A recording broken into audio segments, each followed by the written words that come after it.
Welcome back to my channel. My name is Miss Campbell, and today I'm really excited to do this video about my top 5 ways that teachers can make money on the side. I've been working in education for about 6 to 7 years. I started my collegiate career at a junior college because that's all I could afford at the time. After getting my Associate of Arts in Business Administration, then I transferred to UC Davis, otherwise known as University of California in Davis. I actually got into UC Davis as an economics major. However, once I got there, I realized that that definitely was not for me, and I ended up switching my major to communication, which was perfect for me. And after graduating from UC Davis, I went and did some work in the event planning field in Washington, D.C. I actually live in Washington, D.C. right now. That's where I am now.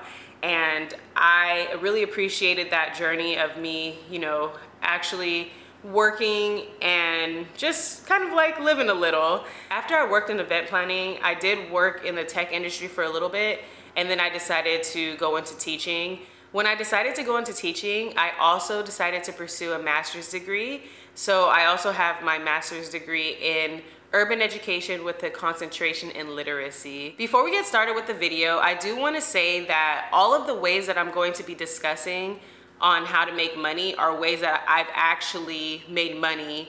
So I'm not just Googling things that you can do. I'm actually sharing my own experience, and I'll be rating it so that I could tell you some of the pros and cons of why I think this is a good way for you to make money. Coming in at number 1 is digital resources. So as a teacher, you know exactly what works well with students. You know what doesn't work well with students. You know what teachers need in the classroom. You know what parents need at home to support their child. So digital resources are the perfect way for you to create stuff that will help people. One of the top things that teachers ask me or say to me is that it's such a saturated market. There's already so many teacher sellers, and they don't know if that's the best thing for them to do. And I always say, go for it. You have nothing to lose. Literally, you have nothing to lose except for the time that you put into creating that resource. And even then, you're not really losing anything. You're actually gaining experience on creating things. Now let's discuss some of the pros and cons of creating digital resources. One of the biggest pros for me is that there's no commitments. You can create as many digital products or as little digital products as you want. And I think that's a really great thing because you don't have to invest anything into creating products. The second thing is that the more that you put in, the more that you get out. So if I am creating products, there's no limit to how much money I could be making. I personally have been taking a huge break from creating and just doing a lot. I've just been like relaxing for a while. But when I push out products and I post and I do all the things that go into selling digital products, I make a lot of money each month. And I don't want to say a lot because there's a ton of teachers making a ton of money, way more than me. Not that it's a competition, but I'm just saying, like, for me, I'm like, that's a lot, So that's another pro. And the last pro is that with every product that you create, the better that you get at creating products. The cons for creating digital products are that there are none. I personally don't think that there are any downsides of creating digital products because you really can't lose with it, because you can create something that you're knowledgeable about and then share it with people who could really use it. And it's not like you have to invest and spend a ton of money to get started. So with that, there are no cons in digital products. If you have no idea where to start or how to create digital resources, I did create a course that teaches everything about how to create digital resources, and I will link it below. It's called the Content to Cash Flow Masterclass. It teaches all about how to market your digital products, how to become a social media influencer, and honestly, it's a lot. You could use the code YouTube to get 15% off, and that course will literally teach you everything you need to create your own resources and sell them. My second way to make money as a teacher is tutoring. There are multiple ways of tutoring. So you can either have your own business tutoring, or you can work for a tutoring company that will allow you to automatically be connected to students. However, they do take a percentage. So I recommend, if you're able to just do it yourself, to have your own tutoring company. But if you are just getting started and you kind of want to like, you know, get your feet wet, then you can do it through a company. I personally rate tutoring at a 2.5 stars, only because it does require you to actually set time apart from your schedule to tutor. So I'm a huge fan of just being free and like doing what I want any time of the day that I want to do it. So that's why I have a 2.5 stars. So now I'm gonna go over the pros and cons of tutoring in my opinion. The first one for pros is that you will have more of an impact as an educator because you are typically working one-on-one if you're virtual tutoring versus working with a classroom of 24 children, and you can differentiate your lessons. So whether you're doing virtual or in-person tutoring, you will have more of an impact to that individual child because you can differentiate your lessons and make their lessons specific to them, which will be more helpful rather than you trying to like appease a whole class of 24, which honestly is pretty difficult, especially when the levels are like just way all over the place. The second pro is that tutoring can be done anywhere in the world if you're doing virtual tutoring, which is great. You just need good Wi-Fi. And also if you are tutoring for yourself, then you can set your own rates and your own time. So that's a huge plus for me because I love my freedom and I love to be in charge of how much money I'm bringing in. This one is really important, and it's honestly been one of the main reasons why I tutor one of the kids that I tutor. Parents appreciate you way more. So when you are tutoring their child one-on-one, they really do appreciate all of the work that you're putting into their child, and they know how valuable you are. I noticed that as a public school teacher, sometimes you're just not very valued. Like you don't really feel like people appreciate you. You're like working so hard and you're kind of just giving it your all and you don't feel appreciated. That's how I felt personally. But when you are private tutoring, you really do feel special. You feel like you're loved, and that is honestly one of the biggest joys of private tutoring for me. The last great thing about tutoring is that if you're creating your own products, you can actually sell those, which will make you some money. So I love creating my own products to use with my student that I private tutor, and then I also sell it to other people. So it's like, what is it? Killing two birds with one stone. So I highly recommend that. Now on to the cons of tutoring. The first one is that it is very time consuming. So you have to set apart some time to actually book the session with your student, and then you have to be available during those times. And it's just unprofessional to cancel if you're like not feeling well. And I just feel like for tutoring, you have to do it for a long-term time in order for it to be effective. So I would say that that is my top con for tutoring. Also, the parents have to be really committed to sticking with it. And I think for me, that is one of the challenges in private tutoring, because sometimes parents, you know, they have a lot going on. They have their own lives and everything, and sometimes they don't really understand the whole point of committing to tutoring because they may just not know that it doesn't work if you just come like once a month. You have to be very consistent with how much your child is seeing a tutor. And then the last thing that I'm not a big fan of for tutoring is I don't really like virtual tutoring. It just takes away that personal aspect, and I just honestly would rather do it in person. Now we're on to number 3, which is how my entire life completely changed, and that is by becoming a social media influencer.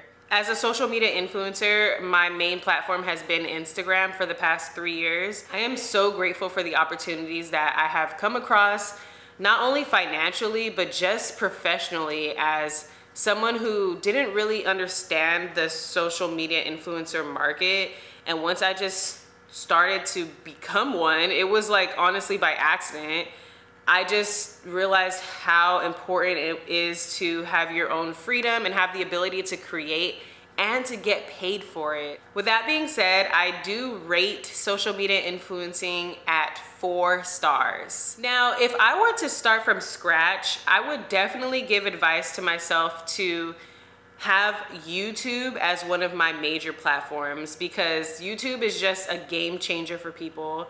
And it is a little bit difficult to grow on YouTube, especially if you're not consistent. Like, I'm not very consistent on YouTube. However, I'm making that a goal for me because I just see so much value in YouTube. And if I was starting over again, I would just try to like create as much YouTube content as I was making Instagram content. Right now I have less than 3,000 subscribers on YouTube, and if you're watching this and you haven't subscribed to my channel, please subscribe to my channel and like this video, because your girl is really trying to put in some work on this YouTube channel thing, and I would really appreciate your help. Now let's get into the pros and cons of being a social media influencer. The first pro is that it's fun. I have fun creating digital content, and it's fun to interact with people who have similar interests with you, and it's fun to feel like you are actually helping people, because I get a lot of messages from teachers and parents that my videos are helpful to them, and that's really just what makes my day. When people feel like I'm helping them, I like that feeling. It's just great to me. You know, you can't really put a monetary price on that. Another great thing about social media influencing is that it's a way for you to market your digital products. So I know when I post more about my products, I sell more. So it's just another way to make some extra money. One of the main ways that I make money through social media influencing is through sponsorships and brand deals.